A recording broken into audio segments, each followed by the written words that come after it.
వనస్థలిపురంలో R S brothers mega shopping mall Akkineni Naga Chaitanya మరియు Sobhita గార్లచే September 26న ఘన ప్రారంభం.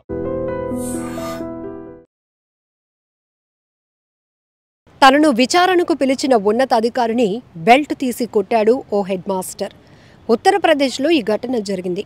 మహమ్మదాబాద్ నద్వాలో ఉన్నటువంటి ఒక ప్రాథమిక పాఠశాలకు హెడ్ మాస్టర్గా ఉన్న బిజేంద్ర కుమార్ అక్కడున్నటువంటి ఒక మహిళా టీచర్ను వేధిస్తున్నాడని ఆమె కంప్లైంట్ ఇచ్చింది. దీంతో విచారణకు రావాల్సిందిగా అతను పిలిపించారు. అనేకమైన ప్రశ్నలు కూడా వేస్తున్నారు. ఇంతలోనే ఆ హెడ్ మాస్టర్ సహనాన్ని కోల్పోయాడు. తన కోపాన్ని ఎలా చూపించాడంటే, తననే ప్రశ్నిస్తావా, నన్నే క్వశ్చన్స్ చేస్తావా అంటూ ఆ విద్యాధికారిని తనకున్నటువంటి బెల్ట్ను తీసి కొట్టాడు. అంతకన్నా ముందు తన చేతిలో ఉన్నటువంటి ఫైల్ని కోపంతో విసిరేశాడు. ఆ బెల్ట్తో ఆ విద్యాధికారిని కొడుతుండగా అక్కడున్నటువంటి మిగతా వాళ్ళు కూడా అలర్ట్ అయి అతన్ని వారించే ప్రయత్నం చేశారు. ఈ ఘటనతో ఈ హెడ్ మాస్టర్ బిజేంద్ర కుమార్ను విద్యాశాఖ సస్పెండ్ చేసింది. తర్వాత పోలీసులకి కంప్లైంట్ వెళ్ళటంతో పోలీసులు కూడా కేసు నమోదు చేసి దర్యాప్తు చేస్తున్నారు. చాలా బాధాకరమైన విషయం కూడా, ఎందుకంటే ఇతను ఒక ఉన్నతమైన స్థాయిలో ఉన్నారు. హెడ్ మాస్టర్ అంటే అక్కడున్నటువంటి ఆ స్కూల్కి ఆయనే హెడ్. అటు టీచర్స్కైనా పిల్లలకైనా ఎవరికి సిబ్బందికైనా ఎవరికి ఎలాంటి ఇబ్బంది వచ్చినా కూడా అతను పెద్దరికంగా వ్యవహరించాలి. ఒక స్కూల్ని డిసిప్లిన్గా రన్ చేయడంతో పాటు ఆ స్కూల్కు ఉన్నటువంటి ఆ హిస్టరీని ఇంకాస్త గౌరవాన్ని పెంచే స్థాయిలో ఆయన బాధ్యతలు ఉంటాయి. అలాంటిది ఆయనే మహిళా టీచర్ని వేధిస్తుంటే ఆమె ఊరుకుంటుందా? ఖచ్చితంగా తన మనుగడ కొనసాగాలి. తన టీచర్గా పిల్లలకి చక్కగా ఆహ్లాదకరమైన వాతావరణంలో పాఠాలు చెప్పాలంటే తను ఇబ్బందులకు గురి కాకుండా ఉండాలి. మరి తనని ఇబ్బంది పెడుతున్నటువంటి అధికారైన హెడ్ మాస్టర్ పైనే కంప్లైంట్ ఇచ్చింది ఆ టీచర్. దీంతో అతని విచారణకు రమ్మని పిలిచినటువంటి అధికారిపై ఎంత కక్షపూరితంగా వ్యవహరించారు ఈ హెడ్ మాస్టర్. తను చేస్తున్నటువంటి పని తప్పు. అలాంటిది ఆ తప్పు ఎందుకు చేశామని ప్రశ్నించిన అధికారిని బెల్ట్ తీసి కొట్టడం అనేది మరో పెద్ద తప్పు.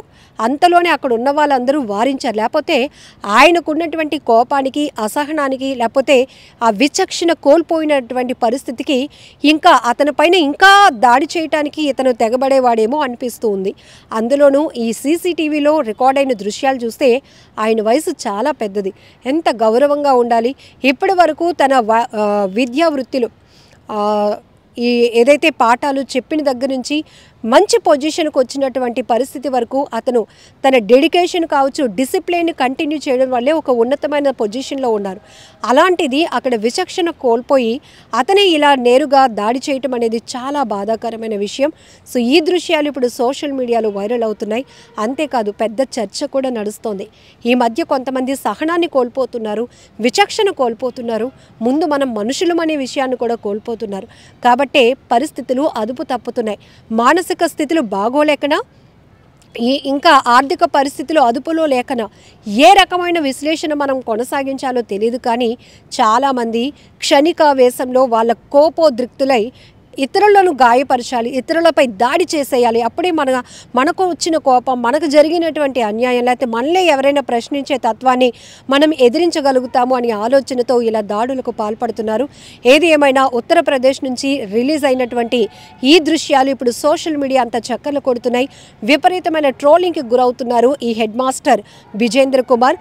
నీలాంటి వాళ్ళకి ఆ పోస్ట్ ఎలా ఇచ్చారు రా బాబు, నిజంగా నిన్ను ఇలా వదిలేస్తే కనుక నీ మానసిక పరిస్థితి మరింత దారుణంగా మారిపోతుంది.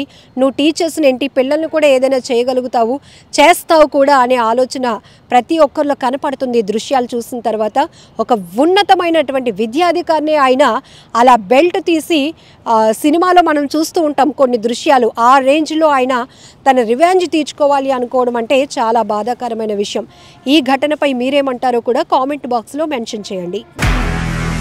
నిజంగా ప్రస్తుతం ఉన్నటువంటి సమాజం దేనికి ప్రయారిటీ ఇస్తుంది? ఆర్థిక సంబంధాల చుట్టూ మాత్రమే తిరుగుతుంది. మళ్ళీ ఎన్నికలంగానే చాలా విరక్తి కలుగుతాం.